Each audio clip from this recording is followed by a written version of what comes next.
যা হায়াত, যা অপচয় করেছেন তো করেছেনই। এখন সারা জীবন যদি মাথাটা ঠুকরে ঠুকরে কাঁদেন, তাও ওই অপচয়কৃত দিনগুলো ফিরে আসবে না। শিক্ষা নিবেন না এখান থেকে?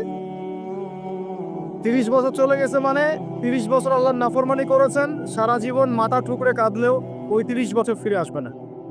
আসবে যুবক ভাই। অতএব কি করা উচিত? ফিরে আসা উচিত নাকি এভাবেই চলতে থাকবে? লেখা হয়ে গেছে, বাড়বেও না কমবেও না। দুই, রিজিক কি কি পাবেন, আপনার রিজিক সব লেখা হয়ে গেছে। এখন এখন আপনারা কি রিজিকটাকে হালাল পথে চাচ্ছেন না হারাম পথে? যদি হালাল পথে চান ওই অ্যামাউন্ট অফ রিজিকই পাবেন, যদি হারাম পথে চান ওই রিজিকই পাবেন, এর বাইরে যাবে না রিজিক। যাবে যাহলে সবর করেন, আল্লাহ পাক হালাল পথেই রিজিক দিবে ইনশাআল্লাহ তাআলা।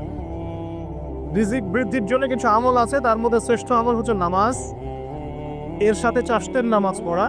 চাষ মানে সালাতুদ দুহা, এর আগে ইশরাকের নামাজ আছে। রিজিক বৃদ্ধির জন্য আত্মীয়তার সম্পর্ক বজায় রাখতে হয়। আত্মীয়তার সম্পর্ক বজায় রাখলে রিজিক প্রশস্ত হবে। বেশি বেশি যে আল্লাহ জিকির করে এবং কোরআন তেলাওয়াত করে তার রিজিক বাড়ে আলহামদুলিল্লাহ। এবং যে আল্লাহ রাস্তায় খরচ করে তার রিজিক বাড়ে। এই রিজিক বাড়ার কিছু পলিসি আছে। সবচেয়ে শ্রেষ্ঠটা হচ্ছে নামাজ, আল্লাহর জিকির তেলাওয়াত, এরপর আমলের মধ্যে আত্মীয়তার সম্পর্ক বজায় রাখা। নবীজি বলছেন কেউ যদি চায় যে তার রিজিকটা লম্বা হোক, হায়াতটা লম্বা হোক, সে যেন আত্মীয়তার সম্পর্ক বজায় রাখে। আত্মীয়তার সম্পর্ক এখন আস্তে আস্তে নষ্ট হয়ে যাচ্ছে না? খেয়াল করে দেখেন, আত্মীয়তার সম্পর্ক আপনি বজায় রাখবেন। মনে রাখবেন, আমি বারবার একটা কথা বলেছি আপনাদের ওয়াজ মাহফিলে, যে পৃথিবীতে যে কাজই করবেন আল্লাহর সন্তুষ্টির জন্য করবেন। আত্মীয়তার সম্পর্ক বজায় রাখবেন আল্লাহর সন্তুষ্টির জন্য, তাদের কাছে কিছু পাওয়ার আশায় না।